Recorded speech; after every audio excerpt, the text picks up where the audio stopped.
Bueno, vamos a pasar directamente a la palabra. Se leía esta tarde en Mateo capítulo 24, el capítulo de la enseñanza escatológica o profética del Señor Jesús, capítulo que yo creo que deberíamos de leer, y lo digo en serio, como mínimo una vez a la semana. Una vez a la semana ustedes tienen que leer el capítulo 24 del Evangelio según San Mateo. Es muy parecido a Lucas 21, con algunos matices un poquito diferentes en un evangelio o en otro, pero Mateo 24 es un capítulo extraordinario. El jueves, Rosa, cuando estemos en el Monte de los Olivos, que vamos a estar en el Monte de los Olivos, esta porción la vamos a leer y te vas a dar cuenta que leerla allí y explicar allí lo que ustedes van a ver es completamente diferente a explicarlo aquí. Así que recuerda esto. Jesús sale del templo. El templo existía en su época. Hoy en día no hay templo. Hace 2000 años que se fue destruido el templo por las legiones del Imperio Romano. El sueño dorado de los judíos o de muchos de ellos es la restauración del templo, pero en los tiempos de Jesús ese templo existía. Era el centro religioso de la época, era donde estaba la presencia del Señor, donde la gente iba a adorar, donde la gente iba a cantar al Señor, a llevar sus diezmos, sus ofrendas, a alabar al Señor. Y cuando salían del templo, hemos leído esta tarde que los discípulos, como buenos judíos, se sentían muy orgullosos de ese templo, que Herodes lo había ampliado. Saben que era el segundo templo que se construyó en la época del retorno de Babilonia, cuando volvieron de Babilonia con Esdras, Nehemías, con Zorobabel, pero Herodes lo amplió y lo llenó de oro por todas partes, un templo increíble, un templo tremendo. Los romanos se quedaron sorprendidos cuando lo vieron, dijeron, los judíos son un poco tontos, construyen un templo tan grande y está vacío, no tiene ningún ídolo dentro. Es que Dios no es un muñeco que se pueda hacer de oro, de plata o de piedra, ¿verdad? Y cuando salían del templo, los discípulos le muestran al Señor las maravillas de ese templo, lo grande que era, lo enorme que era, lo hermoso que era. Y el Señor les da un golpe bajo. El Señor le dice, observarlo bien, mírenlo bien, porque en menos de una generación no quedará piedra sobre piedra de este templo. Efectivamente, 37 años después de lanzar esta palabra profética, 37 años después, el templo quedó totalmente destruido hasta este momento. Desde el año 70 después de Cristo hasta este momento, no hay templo en Jerusalén. Se cumplió literalmente la palabra. Pero la palabra golpeó tanto el corazón de estos discípulos que ellos salieron del templo, bajaron todo el torrente de Cedrón, lo subieron, se van al Monte de los Olivos. Y allí dice uno de los evangelios que solamente 4 de los 12 se acercan al Señor y le preguntan aparte, ¿cuándo? ¿Cómo? ¿Cómo va a ocurrir todo esto? ¿Cómo que nuestro templo va a ser destruido? ¿Qué señal habrá? ¿A qué tenemos que observar? ¿Qué tenemos que fijarnos para saber que el tiempo se acerca? Entonces el Señor les da una enseñanza tremenda. Qué importante es preguntar, hermano, de verdad, ¿eh? Si no hubieran preguntado los discípulos al Señor, ¿qué señal habrá de tu venida y del fin del siglo? Nos hubiéramos perdido toda la enseñanza de Mateo 24. Por eso repito, qué importante es preguntar, pero cuidado, no preguntar a cualquiera, no preguntar a cualquier parte, sino preguntar a la persona que te puede dar la respuesta correcta, porque una de las señales que el Señor dice en este capítulo, y es algo que yo quiero en esta tarde hablar, es que tenemos que estar preparados porque una de las muchas señales de los últimos tiempos va a ser la proliferación de falsas doctrinas. Dice la Biblia, lo leíamos el jueves, que algunos llegarán hasta escuchar. Dice el Espíritu claramente que en los postreros días algunos apostatarán de la fe y escucharán a espíritus engañadores y ahí da una enseñanza tremenda. Entonces una de las señales de los últimos tiempos es que se enseñarán cosas extrañas.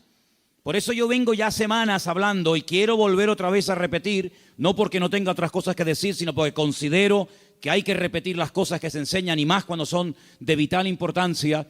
Y es que tenemos que orar y tenemos que estudiar la palabra para que tengamos una fe sana. Una fe sana, término que por cierto aparece en Tito capítulo 2, donde el apóstol Pablo dice, oye, tenemos que tener una sana doctrina, pero también tenemos que tener una fe sana. Cuidado, que hay gente que tiene una fe muy rara, ¿eh? Hay cristianos que cuando los oyes hablar, dice, sí, tiene fe, pero es una fe un tanto rara, un tanto extraña, una fe mística. Yo puse unos ejemplos unas semanas atrás, no sé cuántos de ustedes lo recordarán, cuando algunos discípulos dijeron al Señor, Señor, no nos quisieron recibir. No nos han dado la bienvenida. ¿Tú quieres que oremos para que caiga fuego del cielo y lo destruya? Si dice, alto, ¿qué estáis diciendo? ¿Estáis locos? Tenían fe, pero cuidado. La fe no es para destruir. La fe no es para hacer daño. La fe no es para orar para que caiga fuego del cielo. Dice, ustedes no saben bajo qué espíritu, bajo qué influencia espiritual están ustedes hablando. Que no.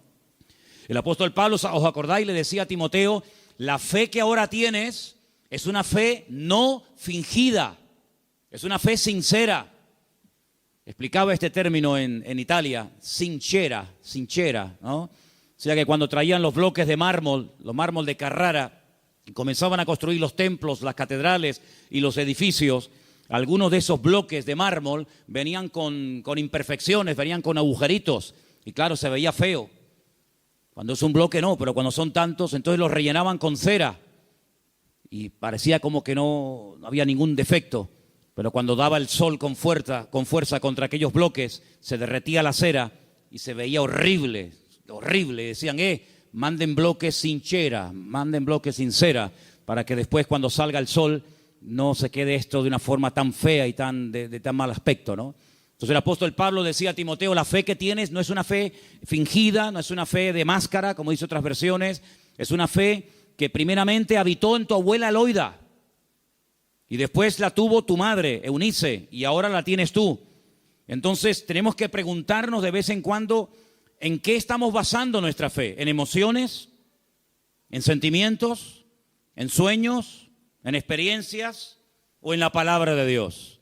Yo me quedo sorprendido, muy sorprendido, porque de toda la vida hemos sido conocidos como el pueblo del libro. El pueblo del libro. Yo me acuerdo que un sacerdote en el huerto de Getsemaní, que es un sacerdote sevillano, cuando me vio con la Biblia bajo el brazo me dice, tú eres de los evangélicos, ¿no? Porque ustedes siempre están con la Biblia en la mano. A mí me echó un piropo tremendo. Si pensaba que me iba a ofender, es todo lo contrario. Efectivamente, hemos sido conocidos y hay de nosotros que nos dejen de conocer por dejar de utilizar el libro, las Sagradas Escrituras, ¿verdad? Pero hay un desapego últimamente tremendo. Claro, se ha metido la gente en el mundo del internet y se ha metido en los cultos a distancia y se ha metido por aquí y por allá, que han entrado en las iglesias cosas pero muy raras, muy extrañas. El jueves les conté algunas cosas que he visto ahora, allí en Milán, donde he estado ahora mismo. Creyentes que están asustados, creyentes que si la maldición, que si, pero vamos a ver, hermanos, pero dice la Biblia que somos más que vencedores, que mayor es el que está en nosotros que el que viene contra nosotros. Creyentes que solamente desde que yo conocí ahora un matrimonio de hermanos de Ecuador que llevaban más de 10 años en esa congregación y dice, hermano, nos ha impactado mucho cómo usted la palabra. Y le digo, bueno, es que yo predico de la palabra. Y dice, es que yo hace años que no escucho un mensaje de la palabra. Digo, bueno, ¿y usted qué escucha entonces? Pues dinero, pide y dame. Digo, pero eso no es evangelio, eso no es el evangelio. Yo no sé de dónde se han sacado esas enseñanzas. Hay predicadores que solamente tienen un tema monográfico, solamente saben pedir y no hablan de Cristo, no hablan del amor, no hablan del infierno, no hablan de la ira de Dios, no hablan del cielo, no hablan de la salvación. No, solamente tienen una obsesión y claro, prosperan, pero ellos, los demás no, solamente prosperan ellos. Y se autofinancian con su don y se pegan la gran vida asustando y manipulando y tergiversando la escritura. Y esto hay que denunciarlo. Ya está bien de hacer el tonto, ya está bien de decir, bueno, es que son siervos de Dios. No son siervos de Dios. Ellos se llaman siervos de Dios, pero la mayoría de ellos utilizan el púlpito para pegarse la gran vida y lo último que hacen es predicar la palabra, cosa que deberían de haber hecho siempre toda su vida. Y una de las cosas que tenemos que tener bien claro en los últimos tiempos es que van a proliferar falsas enseñanzas y falsas doctrinas. Y los sobreénfasis, qué peligrosos son los sobreénfasis, hermano. Déjeme que me explique. Tenemos que predicar todo el consejo de Dios. ¿Cuántos dicen amén? Toda la palabra de Dios. No podemos estar todos los días comiendo espagueti por la mañana, espagueti por la noche, Pero hermano, está bien, a mí me gusta la pasta, pero 365 días comiendo lo mismo. Pues cuánta gente, hermanos, solamente saben un tema y lo sacan de ese tema y no saben nada. Que si el dinero, que si las profecías. ¿Sabe cuánta gente, hermano, van a las congregaciones para que alguien ore por usted y le den una palabra y le den una profecía? Mire, me leí hace unos días la biografía de la señora White. Madre mía, pero es un disparate. Una señora que dice que llegó a tener 2000 visiones y sueños proféticos. 2000. Y cuando murió, dejó más de 70 libros. Los disparates que esa señora enseñó. Claro, le dan un sobreénfasis ¿a qué? Al día de reposo. Sí, pero es que espérate un momento, es que la Biblia no solamente el día de reposo.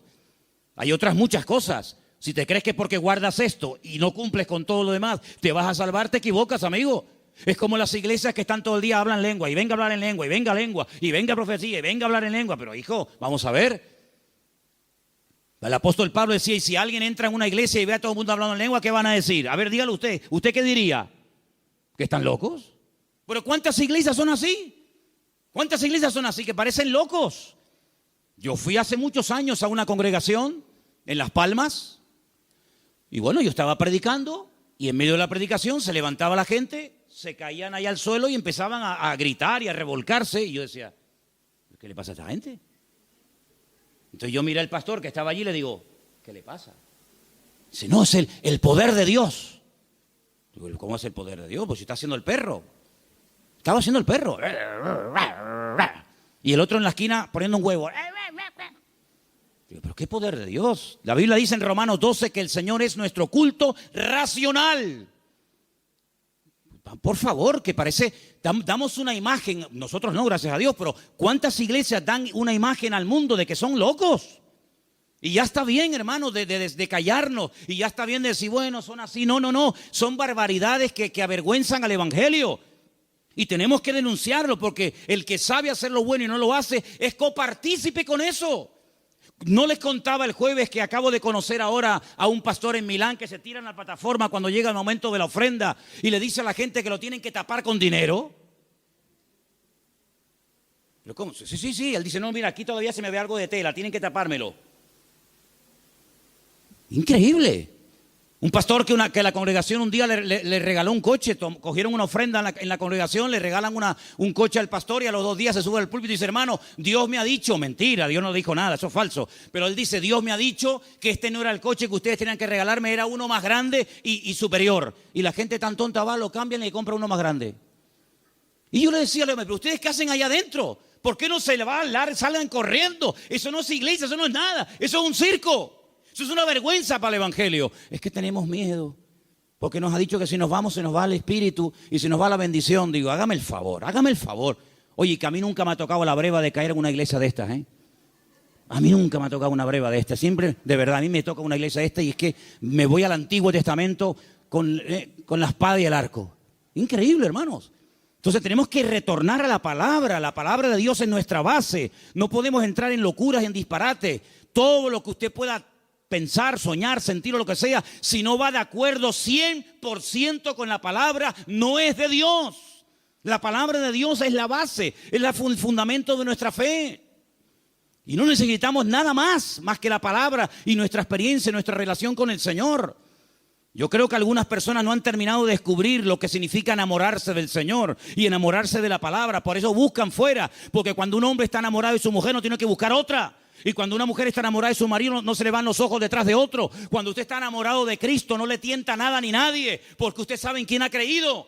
Y a mí me da la impresión de que hay mucha gente hoy en día en las iglesias que son religiosos, pero no han nacido de nuevo, porque la persona que nace de nuevo no hace estas barbaridades, porque ofende al Señor. O no conocemos la historia de este joven llamado José, un hombre que nunca fue a un culto. José nunca fue a ningún culto. José nunca leyó la Biblia. Pero José un día tuvo un momento en el que fue tentado y él dijo, yo no puedo hacer esto porque pecaré contra mi Dios. Y uno dice, pero ¿cómo sabía este hombre que eso era pecado? Porque él tenía comunión con el Señor. Y cuando una persona tiene comunión con el Señor y conoce al Señor, sabe lo que le agrada y lo que no le agrada al Señor, aunque no lo hayas leído. Porque el Espíritu Santo que mora en ti te da testimonio de que eso es o no es la voluntad del Señor. ¿Cuántos dicen amén? Entonces hay que retornar a la Biblia, hermanos. Claro, hay gente que se atiborra de libros y venga libros. Hermano, este es el libro que Dios nos ha dado. Escudriñar las Escrituras, dice la Biblia, porque ellas son las que dan testimonio de mí. Y mire, hermano, yo antes de irme para Italia les comentaba de aquellos 10 leprosos, ¿acordáis? Aquellos 10 hombres que bajaron de las montañas porque tenían fe, pero momento. Yo les dije a ustedes y espero que no hayan olvidado esa enseñanza, porque para mí es de vital importancia. Ellos tenían fe. por eso bajaron de la montaña. Ellos tenían fe, por eso clamaron al Señor. Pero el Señor no los sanó así instantáneamente, sino que el Señor les dijo, id y mostraos a los sacerdotes. Ellos no sintieron nada, ellos no vieron nada, ellos seguían estando leprosos, pero ellos en obediencia se ponen a caminar y mientras caminan, automáticamente se produjo el milagro. Por eso, ¿se acuerdan cuando yo les dije que fe más obediencia es igual a la bendición de Dios? Por eso hay gente que tiene fe, pero no crecen, no maduran, porque es una fe a veces extraña, envenenada, contaminada, porque han estado en tantos sitios que, permítame la expresión, tienen un potaje en la cabeza. Pero cuando usted conoce al Señor y a su palabra, y usted tiene una fe sana, bien encaminada en las cosas del Señor, usted sabe que la fe, si no tiene obras, y la fe si no obedece al Señor, no sirve de nada. ¿Cómo usted va a pretender con la fe que tiene viviendo en desorden, sin poner en práctica los mandamientos del Señor? Que Dios le bendiga. Primeramente tendrá que ponerse en orden para que el Señor pueda hacer maravillas en su vida. ¿Y cuántos creyentes en las iglesias son una cosa aquí y fuera son otra? Sí, tienen fe, pero el testimonio que dan es pésimo. Bendito sea la palabra cuando el Señor dice a través de la boca de Pablo, no me avergüenzo del evangelio, porque es poder de Dios. Espero que el evangelio no tenga que arrepentirse y no tenga que avergonzarse de la conducta que está llevando fuera. Porque aquí todos somos muy buenos, aquí todos levantamos las manos, o el que quiera, y aquí todos somos muy santos. Pero, ¿y por fuera? Porque a mí de qué me sirve que vengas aquí, gloria a Dios y aleluya, si luego en la calle eres un desorden y vives en pecado, estás viviendo en adulterio, estás viviendo en fornicación, tienes un mal testimonio en la familia. No, tienes que plantearte tu relación con Dios. ¿A qué vienes aquí? ¿A cambiar o a qué? ¿A fichar como en un trabajo? No, fui al culto. Sí, fui al culto porque te entró por aquí y te salió por ahí, porque no ha habido cambios en tu vida. Esta es una iglesia donde queremos que la gente venga, gloria a Dios, sí, pero que vengan a cambiar. Y que sepan que aquí no vamos a estar con tontería ni con experiencias extrasensoriales, sino que aquí te vamos a llevar a la palabra. Y la palabra te va a hablar y el Espíritu va a hablar a tu corazón. Y en cuanto veamos cosas extrañas que no son de Dios, pues te las tendremos que decir. Y claro, algunos esta cosa no lo entienden y dicen, no, es que aquí no hay amor. Bueno, si usted entiende el amor, que le vamos a decir lo que usted quiere oír, evidentemente aquí no lo va a encontrar. Aquí le vamos a decir lo que dice la palabra. Y los que estamos, los que vienen, se adaptan a lo que hay, y si no, pues que el Señor le bendiga y que le lleve a otra iglesia. Pero aquí no vamos a ceder ni un milímetro por agradar los oídos, por tener mucha gente, porque si tener mucha gente significa bajar el listón de la santidad de Dios, amigo, hasta ahí hemos llegado. La palabra dice que sin santidad nadie verá al Señor. Me da igual si es fulanito de tal, don fulano de tal. Sin santidad nadie verá al Señor. Es que yo canto, que me da igual. El diablo canta mejor que nosotros. Sin santidad nadie verá al Señor. ¿Qué es santidad? Vivir como Dios manda. Es que yo no quiero vivir como Dios manda. Pues a ver lo que haces. A ver lo que haces. Porque tarde o temprano te vas a sentir confrontado con la palabra.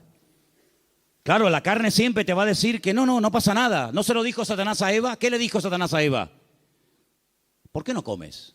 Y dice, porque Dios me ha dicho que si como muero. ¿Y qué le dijo Satanás? No, que eso no es así. Tú no vas a morir, come para que veas. Y le creyó al diablo. ¿Y cuántas veces creemos que Dios está equivocado, que es injusto con nosotros, cuando la palabra del Señor nos dice que en los últimos tiempos el enemigo va a ser tan sutil que muchas veces le va a permitir a la gente tener esa falsa seguridad de creer que estoy en desorden y en pecado, pero Dios me va a bendecir igual? No, mi amigo. Las consecuencias tarde o temprano de una vida en desorden son terribles, porque la paga del pecado ha sido y es y será siempre la muerte. ¿Cuántos dicen amén? Hay tres cosas que tenemos que tener claro a estas alturas. Primero, ¿a qué nos ha llamado el Señor? ¿A qué nos ha llamado el Señor? ¿Tú sabes la tranquilidad que tú tienes en tu corazón cuando tú sabes a lo que te ha llamado y a lo que no te ha llamado el Señor? No tienes que estar imitando a nadie. No tienes que viajar por el mundo entero buscando el sistema, el método en Colombia, en Venezuela, en Cuba, en Puerto Rico, en Toronto. Yo no tengo que ir a ninguna parte. Lo que dice la Biblia, entra en tu aposento y tu Padre que te ve en lo secreto te recompensará en público. Claro, es más fácil coger un avión y irte a Corea, a ver lo que hacen los coreanos. Es mucho más fácil coger un avión y pagarte el pasaje como Jonás, que prefería pagar el pasaje, ¿verdad? Y mantener la rebeldía que dar marcha atrás. Es mucho más fácil coger un avión y decir, a ver, una iglesia que esté creciendo mucho, a Nigeria, ahí nos vamos todos. Ahora a Pensacola, ahora a Toronto, ahora... Hermanos, a donde tenemos que ir, dice el Señor, venid a mí los trabajados y cargados, que yo os haré descansar. ¿Cuántos dicen amén? Entonces, tener claro a lo que nos ha llamado el Señor y a lo que no nos ha llamado. No hay una iglesia 100% completa. Yo les digo, esta iglesia no es completa. Tenemos muchas carencias. No somos una iglesia fuerte en misiones. No tenemos misioneros ahora mismo en el mundo. Tenemos un montón de carencias. Pero creemos que hay un área en la que el Señor nos puede utilizar. Pero hermanos, hay congregaciones que pretenden hacerlo todo. Lo entienden todo, lo saben todo. Y la Biblia nos enseña que somos un cuerpo y que nos necesitamos los unos de los otros. Y capaz que lo que el Señor nos ha dado, tal vez no lo tenga el hermano de la esquina, pero el hermano de la esquina seguro que Dios le ha dotado con algo que nos hace falta a nosotros. Y así nos complementamos y trabajamos en el mismo sentir, en un cuerpo en el Señor. ¿Cuántos dicen amén? Nuestra identidad, ay hermano, la identidad. Esto es algo que trae de cabeza a miles de personas. Porque la gente tiene que tener una identidad. Y si no la encuentran en la casa, la va a encontrar en el fútbol. Y si no, en cualquier otro lado. Nuestra identidad, ¿de dónde viene nuestra identidad? Nuestra identidad viene de Cristo. Nuestra identidad viene del Señor. Yo no tengo que ponerme ahora todo el cuerpo lleno de tatuajes para sentirme, digamos, querido y respetado por un cierto sector de la sociedad. No. ¿Sabes qué? Yo he sido aceptado por Cristo tal y como soy, con mis defectos, con mis virtudes y con mis debilidades. ¿Cuántos dicen amén? Ahora, si usted tiene complejos, si usted no se termina de aceptar a sí mismo, pues usted no va a crecer y usted no va a madurar hasta que tú no le des gracias a Dios por el cuerpo que tienes y le digas gracias, Señor, porque tú me hiciste así. Usted no va a poder disfrutar de la vida. Su identidad tiene que venir de la fuente. ¿Y cuál es la fuente de la que bebemos? Nuestro Señor Jesucristo. Eso nos ayuda a descubrir nuestras limitaciones. Eso nos ayuda a saber lo que tenemos y lo que no tenemos. ¿Han oído el pasaje del libro de los Hechos cuando dice la Biblia que a la hora de la oración subían Pedro y Juan al templo a orar y dice que había ahí un mendigo que les pidió limosna? Lo conocéis, ¿verdad? Conocido. ¿Qué le dijo Pedro al paralítico? No tengo. ¿Qué? Fíjate tú, un hombre que con la sombra sanaba a los enfermos. Un hombre que oró por muertos y los resucitó. Un hombre que caminó por encima de las aguas. Un hombre que un día fue a pescar, le abrió la boca al pez y sacó una moneda dentro. ¿Te imaginas que nos pase eso a nosotros? Un hombre que vio milagros del Señor y dice, no tengo ni plata ni oro. ¿Tú te imaginas que ese hombre fuera un predicador hoy en día? ¿Sería multimillonario? Si muchos son unos mequetrefes que no saben ni hablar en público y viven a cuerpo de rey, tú imagínate un predicador hoy en día que tuviera el currículum que tenía Pedro. Sería algo increíble. Pedro dijo, no tengo ni plata ni oro, pero tengo algo que ni con todo el oro del mundo puedes comprar. Y le dijo al hombre con toda la autoridad, porque sabía lo que tenía. Porque cuando uno sabe lo que tiene, se mueve con autoridad. Y cuando no sabes que tienes eso, pues mejor estate quieto. En el nombre de Jesucristo, levántate y camina.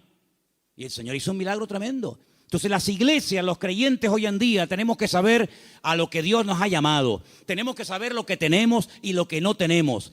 Y darle gracias al Señor, porque Dios con nosotros ha sido tremendamente fiel. Y a unos le da 30, a otros le da 60, a otros le da 100. Y cada uno tiene que saber moverse en el área donde Dios lo ha puesto. ¿Cuántos dicen amén? Pero no escondas, como decía Pierre hace un rato, no escondas el talento bajo tierra. Porque hay gente que a lo mejor tiene un talento pero no lo usan. Y yo conozco muchos creyentes que no están usando lo que Dios les ha dado. No lo están usando. Están más preocupados en conseguir un buen trabajo que en servir a Dios. Están más preocupados en pagar lo que deben que decir, Señor, yo todavía no sé el don que tengo. Si yo me pusiera a preguntarle a muchos creyentes hoy en día, ¿cuál es el don que Dios le dio a usted? ¿Cuál es el don que Dios le dio a usted? Muchos dirían, no lo sé. Y llevan toda la vida en la iglesia. Entonces, en estos años, ¿qué has hecho? Porque si no sabes a lo que Dios te ha llamado, si no sabes cuál es el don que tienes, la pregunta es, ¿usted qué ha hecho en los 10 años que lleva en el culto?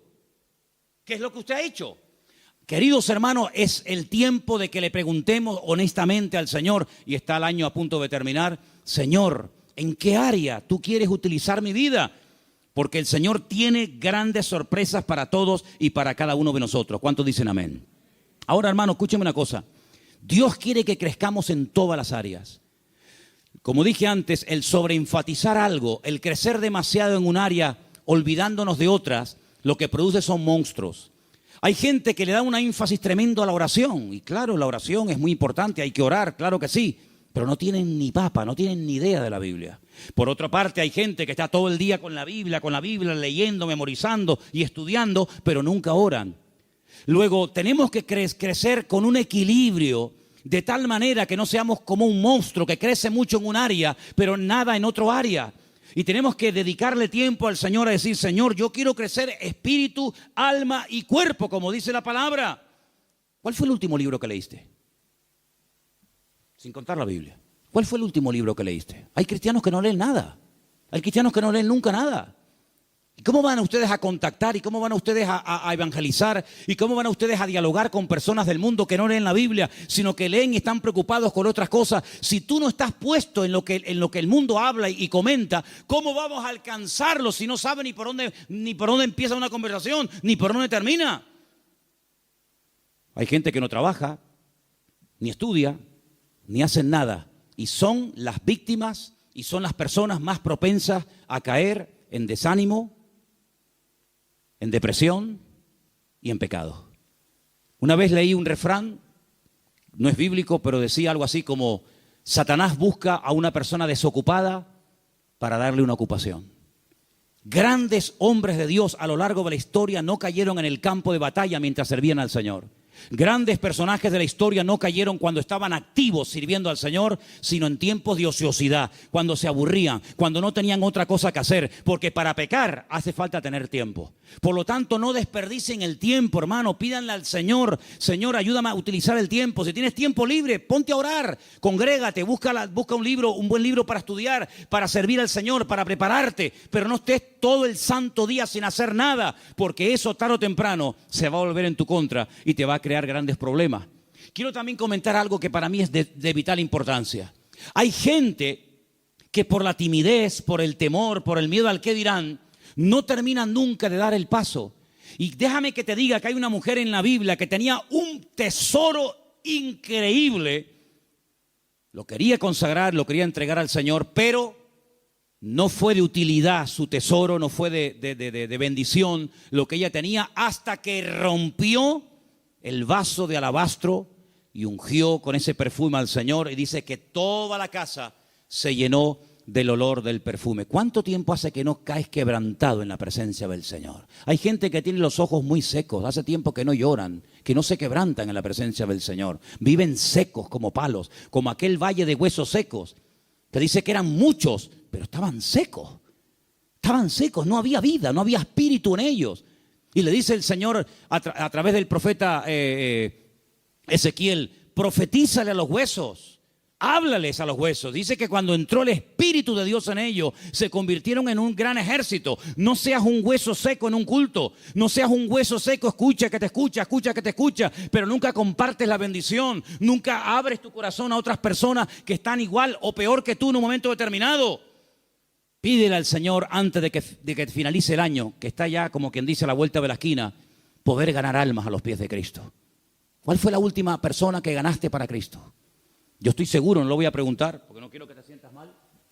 Bueno, sí quiero que te sientas mal. Sí.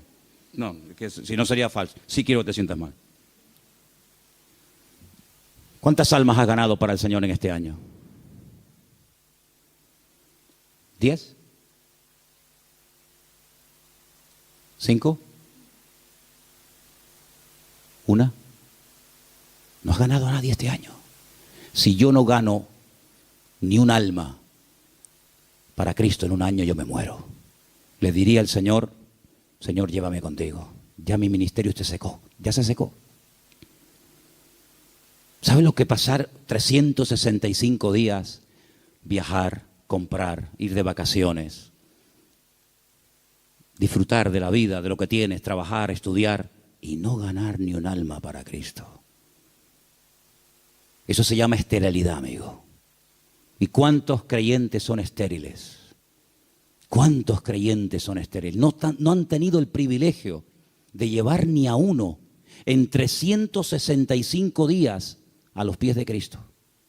¿Cuántas Biblias has repartido este año? ¿50? ¿25? ¿10? ¿Ninguna? ¿Cuántos folletos has repartido este año para invitar a alguien a un culto? Hablarle del Señor. Esa es nuestra realidad. Esa es la realidad del pueblo de Dios. Por eso cuando me dicen, hermano, ¿por qué hoy en día no hay tantos milagros como hace 2000 años? Es que es normal. Porque el nivel de consagración y de compromiso del creyente del siglo XXI no tiene nada que ver con el creyente de los primeros siglos de la era cristiana.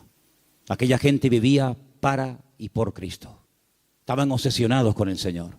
Hoy en día es muy difícil encontrar a uno en una iglesia que tenga las ideas claras, que dedique tiempo a la semana, 1 hora a la semana, un par de horas a la semana, para decir, ahora no voy a trabajar, no voy a ni móviles, ni internet, ni nada, sino voy a salir a la calle a ver si el Señor me pone a alguien en el camino, voy a evangelizar a un chico en el parque, a una señora que esté por ahí caminando.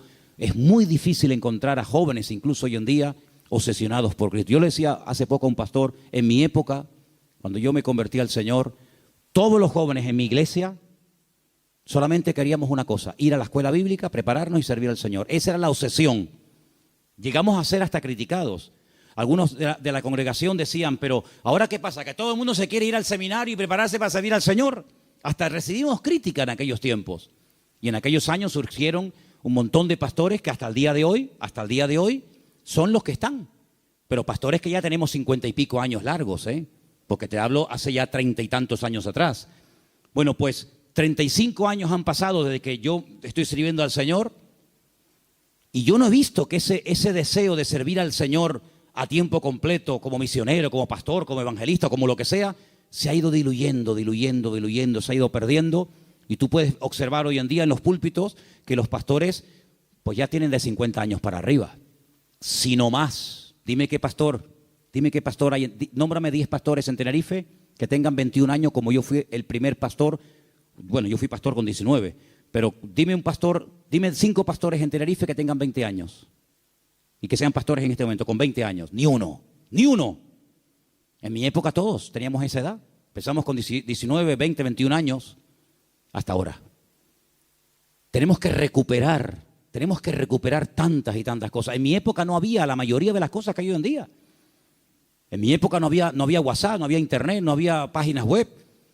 Los cultos eran muy sencillitos, eran muy normales, no había tanta parafernalia de sonido. Parece que hoy en día la puesta en escena tiene que tener esto y aquello, porque parece que si no, el culto como que no fluye. En aquella época una guitarra española, pum, a la calle, encima un banco, orábamos, venía la gente, estaba el Señor, una sencillez tremenda. Eso tenemos que volver a recuperarlo, porque nosotros estamos en este mundo, ¿para qué? ¿Para qué estás tú en este mundo? Y dime, ¿para qué estás? Para llegar a una edad y decir, bueno, yo ya tengo mi casita, mis mueblecitos, mi paguita. Qué vida tan triste, perdóname. Qué vida tan triste. Estar esperando a yo jubilarme, para estar ahí esperando a la muerte. Este verano, cuando hice a un pueblo, había 3 personas en el pueblo. 3 personas en un pueblo, allí arriba, en los cañones del Sil, en Galicia. Cuando llegué, hablé con esos 3 viejitos y le digo, ¿qué tal? ¿Cómo están? Los 3 al momento me dijeron, aquí estamos esperando la muerte. Digo, ostras. Yo déjame dar un paso atrás, no sea que me pase a mí algo también. Dice, los jóvenes se han ido todos. Los jóvenes del pueblo se fueron. Y aquí estamos esperando a la muerte. Digo, madre mía, pero qué futuro de vida. Que le puede venir dentro de 6 meses, dentro de un año, dentro de yo qué sé cuánto. ¿Y tú qué estás esperando? Si tú pudieras hoy tocar un botón y apretando ese botón consiguieras lo que tú tanto quieres tener en la vida, ¿qué sería lo que tú más anhelas tener? ¿Pasa ese botón por agradar y honrar al Señor? Yo quiero que en esta noche nos hagamos estas preguntas, hermanos. ¿Qué estamos haciendo con nuestras vidas? ¿Qué estamos haciendo con nuestras vidas? ¿Sabes? Hace unos días pensaba lo mismo que llevo años pensando. Se nos ha ido otra vez el año. Hoy es 20, ¿no? 20 de noviembre. Pero sí que parece que el otro día estábamos en el retiro con el pastor Antonio en el Puerto de la Cruz. Y yo me acuerdo que el otro día tuvimos el retiro donde hablábamos de Amalek. ¿Se acuerdan? Pues, ¿cómo puedes pasar tanto tiempo? Y el campamento de jóvenes ya pasó. Y las vacaciones de verano se fueron. Otro invierno más. Y ahora, este mes, así, volando, llega diciembre y otro año más.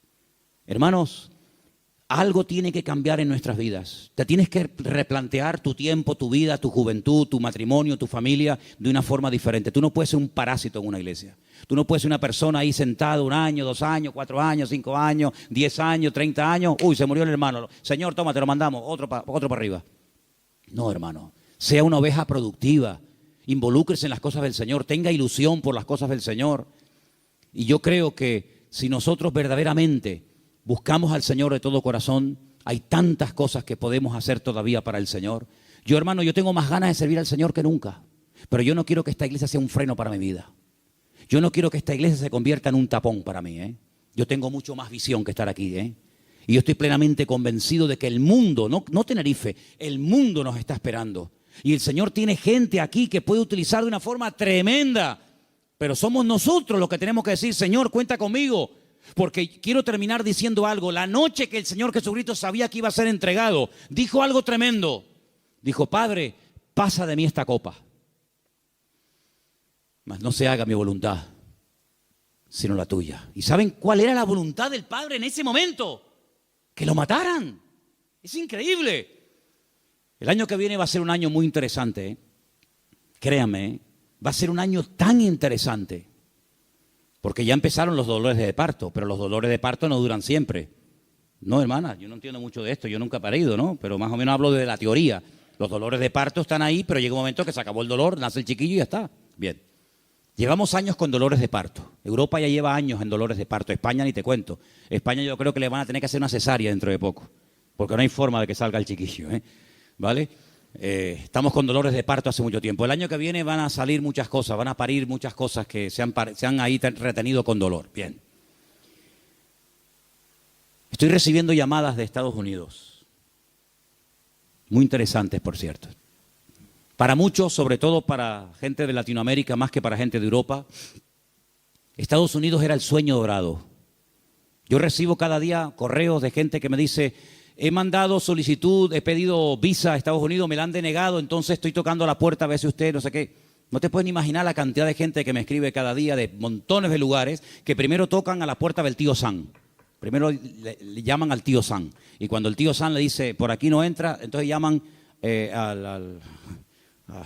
yo qué sé, a Don Quijote de la Mancha y Sancho Panza, ¿no? Por ejemplo, por un ejemplo. Vean. ¿Cómo van a reaccionar todos aquellos creyentes que se fueron a Estados Unidos creyendo que era el paraíso terrenal? Cuando el señor Trump les diga, usted, y usted, y usted, fuera de aquí. Ay, amigo. A mí se me han abierto muchísimas puertas en Estados Unidos. Me he negado rotundamente a ir. Porque mi confianza y mi refugio no está en América, mi refugio está en Dios. Ahí está mi confianza. Y el libro de Proverbios dice, más vale bocado seco y en paz. ¿Eso qué es? Un cacho de pan, pero con la bendición de Dios. ¿Se puede tener un trozo de pan con la bendición de Dios? Sí, claro. ¿Y se puede tener abundancia sin la bendición de Dios? Tan claro, por supuesto. ¿Qué te crees? ¿Que toda abundancia viene del cielo? Ay, amigo. ¿La bendición que es solamente tener o la bendición pasa por ser? Cuidado con eso. ¿Cómo van a reaccionar tantos y tantos que se fueron a América creyendo que aquello era el paraíso terrenal, que ya por fin el sueño dorado se había cumplido y que ahora le digan, vuélvanse a su tierra? Ay, amigo. Ha llegado el momento, hermanos, si no lo veis, lo vais a terminar viendo y entendiendo. Ha llegado el momento que todos los creyentes del mundo, en el único en el que nos vamos a poder refugiar, como siempre ha tenido que ser así, pero parece que se ha olvidado, es el Señor nuestro Dios. Él es nuestro pronto auxilio en las tribulaciones. Me llaman hermanos de Estados Unidos, ya han empezado las pintadas en iglesias evangélicas de hispanos diciéndole, váyanse a su tierra. No te puedes ni imaginar cuántas. Claro, eso no sale en las televisiones. Incluso persiguiendo ya a algunos judíos. Fíjate tú, el país del mundo donde más judíos hay, más que en Israel, es en Estados Unidos. Y ya muchas sinagogas están vendiendo en Nueva York, en New Jersey, en muchos lugares, porque ya están metiéndose con los mismos judíos. Pero es que todo eso está profetizado, hermanos. Todo eso está escrito. Que cada uno tendrá que volver a su lugar de origen. Y allí el Señor va a entrar en juicio con cada uno de nosotros. Así que el único escondedero, el único refugio va a estar en nuestro Dios. Nuestro refugio es el Señor Dios Todopoderoso. no es un país, no es una nación. Mire, si usted consigue aquí el mejor trabajo del mundo y gana miles de euros, pero usted no tiene la bendición de Dios sobre su vida, lo que usted tiene se va a volver en su contra. Porque he conocido a muchas personas que lo que buscan es una salida económica, un bienestar material, pero usted lo que tiene que buscar es la voluntad de Dios. Porque teniendo la voluntad del Señor, estemos donde estemos, el Señor está a nuestro lado. Ahora, si usted cree que el Dios de Estados Unidos es más grande que el de Garcilaso de la Vega, coja el pasaje y váyase mañana sin falta. Pero el Dios de allá es el Dios de acá y es el Dios en todas partes. Y Él es galardonador de los que le buscan. Nuestra confianza no está en los países, no está en los gobiernos. Nuestra confianza está única y exclusivamente en nuestro Dios. En el Dios que nunca nos ha fallado, el Dios que ha dicho estaré contigo todos los días hasta el fin del mundo, y el Dios que nos va a enseñar a vivir por fe. Nos va a enseñar a vivir por fe. Ya nos está enseñando hace años el Señor, por lo menos a nosotros, a vivir y depender solamente por fe del Señor. Porque yo creo que esa es la vida que el Señor tiene diseñada para todos y para cada uno de nosotros. Ahora, si usted quiere ser un señorito en el reino de Dios, amigo, si tú quieres ser un señorito, y no remangarte nunca las manos y poner tu mano en el arado y servir al Señor, hermanos, las lecciones se aprenden por las buenas o se aprenden por la humillación. Y yo creo que el Señor hace mucho tiempo nos está hablando a todos y a cada uno de nosotros. No se afanen tanto, no se afanen tanto. Inviertan más tiempo en la oración, inviertan más tiempo estudiando la palabra. Hay algunos de ustedes que no tienen tiempo ni para orar. Algunos me han dicho en alguna ocasión, ay, es que yo voy a la cama tan rendido que hago, Señor, bendito sea tu nombre. Amén. No, duermen en paz, la verdad es que duermen en paz, pero hermano querido, busque a Dios, busque a Dios. Hay mucho camino por recorrer, muchas cosas por hacer. Usted no puede dedicar más tiempo a lo material que a lo espiritual. Por favor, estamos invirtiendo el orden. Si usted dedica más tiempo a lo material que a lo espiritual, aquí está fallando algo. Yo creo que el Señor nos está llevando a un punto y el año que viene va a ser un año muy, muy importante en la historia de la iglesia, en todas partes del mundo, y el Señor nos está llevando a un compromiso, a una entrega, a una seriedad. Muchos no aguantarán la prueba, yo también se lo digo de paso, hay algunos que están aquí que el año que viene no podrán estar más. Porque no aguantarán la prueba, porque la Biblia nos enseña que los últimos tiempos van a ser tiempos peligrosos, tiempos difíciles. Pero si usted aguanta y se agarra al Señor, el Señor le va a bendecir. Y usted va a ver la gloria del Señor en su vida. Pero no busque salidas fáciles. Busque al Señor y lo que el Señor le diga, ni más ni menos, es lo que usted tiene que hacer. ¿Cuántos dicen amén? Vamos a orar, hermanos, por favor. Cierre sus ojos ahí donde está. Plantéese esto seriamente, por favor. Plantéese esto seriamente delante del Señor. ¿Qué estoy haciendo con mi vida? ¿Qué estoy haciendo con la vida de mi familia? ¿A dónde los estoy llevando? ¿A qué se están dedicando? ¿Cuáles son las prioridades, los objetivos, las metas en nuestra casa? Tener, trabajar, comprar, trabajar. Hermanos, que somos hijos de Dios, que no somos gente del mundo como los gentiles, que dice que se afanan y pelean por esas cosas. Dice la Biblia que nuestra búsqueda tiene que ser diferente. Que el Señor nos indica que tenemos que buscar primeramente el reino de Dios y su justicia. Y muchas de las cosas que vendrán por añadidura, dice la Biblia. Créame, vendrán. Claro, hay gente que nunca ha visto que le vienen por la añadidura porque no buscas el reino de Dios. Entonces, como no buscas, tienes que buscar tú la añadidura. Pero ha llegado el momento en el que el Señor nos está mostrando que tenemos que doblar la guardia, que vienen tiempos difíciles. Hermanos, les digo algo, se lo dije el jueves con todo respeto. Dele gracias a Dios por la enseñanza que usted ha recibido en estos años, porque hay tantas barbaridades, tantas locuras que se están enseñando desde los púlpitos llamadas iglesias evangélicas, que uno se cae de espalda, hermano. Uno siente hasta vergüenza ajena de las falsas doctrinas, de matrimonios destruidos, de pastores que, bueno, hermano, de verdad, mire, esto daría horas. Vamos a pedirle al Señor, Señor, danos ese amor por ti, por tu palabra. Volvamos al libro, volvamos a las Sagradas Escrituras. Señor, en esta noche queremos pedirte que tú nos ayudes a esforzarnos más por tu reino, a no estar tan afanados, tan estresados, tan preocupados por lo material, Señor.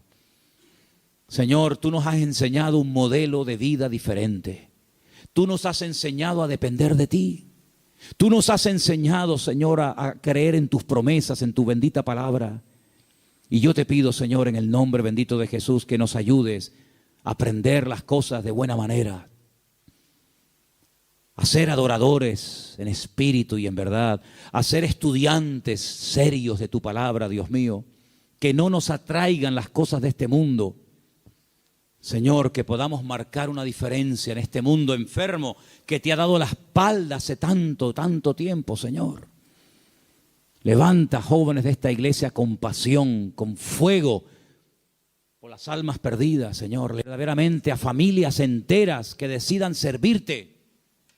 Familias enteras, que la prioridad en su vida sea buscarte a ti por encima de todas las demás cosas.